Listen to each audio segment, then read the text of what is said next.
available given by our diaspora across the world in telling Kenya's unique attractions and the stories.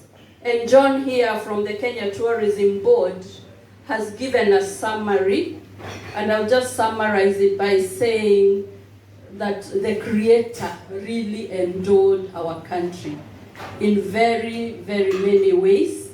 And therefore the diaspora, as your chairman has said, is a blank billboard, which concepts I take with open hearts, with open mind, to see how we can work together.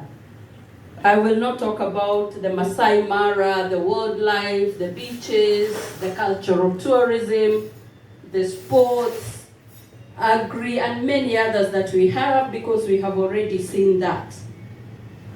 The diaspora represents an incredible resource for tourism promotion through your far-reaching connections.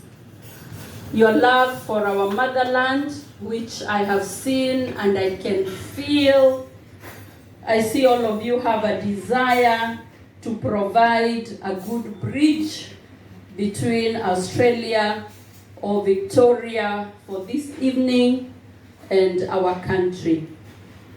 We know that as sources of information, you have intimate knowledge of Australia, yet you still have the intimate knowledge that Kenya has to offer.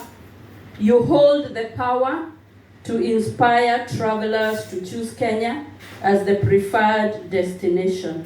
I was telling the Kenya Tourism Board that falls within my ministry that we cannot sit back in Nairobi or in Kenya and try to work out formulas of how to promote tourism in Australia, because we will not make it. We can only use the people on the ground to help us with that.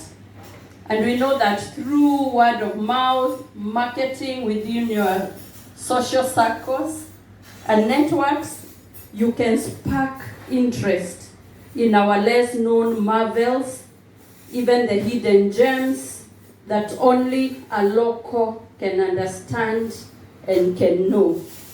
It is for this reason that last year we launched a program that is called One Diaspora, One Tourist campaign that seeks to harness our diaspora demography in destination marketing for Kenya, and with over 3 million Kenyans abroad, including the over 60,000 Kenyans here in Australia, we can easily achieve our target.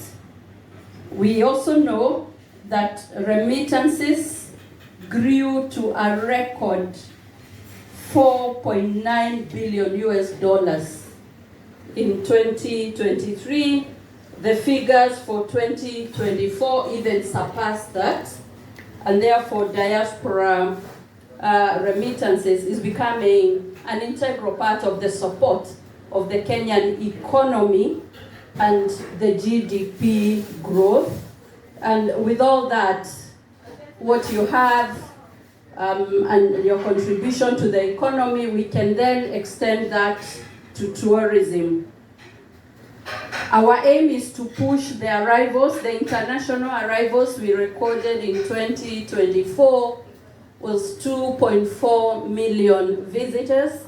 We have a target to making it at least 5 million, 5.5 million annually from the year 2027.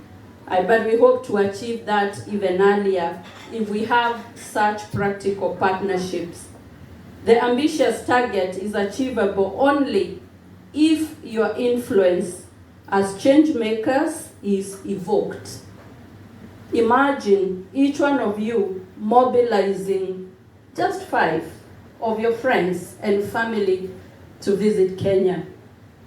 The ripple effect would be monumental to job creation, because tourism is one of those enablers to the economy, economic empowerment, the forex exchange earner, and Kenya would be a better place by just the effort that you put.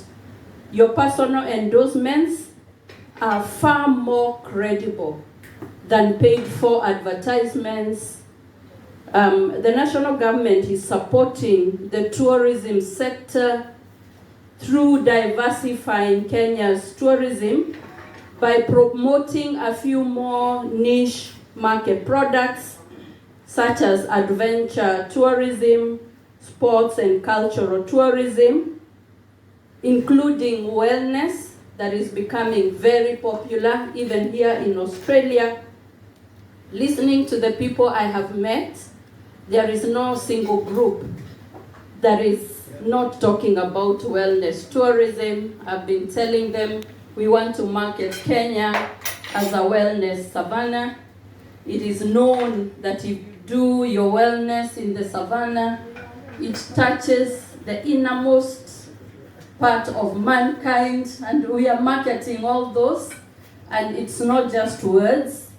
We have activities in the wild, in the national parks, and they are becoming very, very popular. And therefore, I'm really glad that I was here this week. It's one of my most fulfilling weeks in this docket because of the conversations I've had with some of you and even the visitors that we have from Australia. And we have listened to the numbers.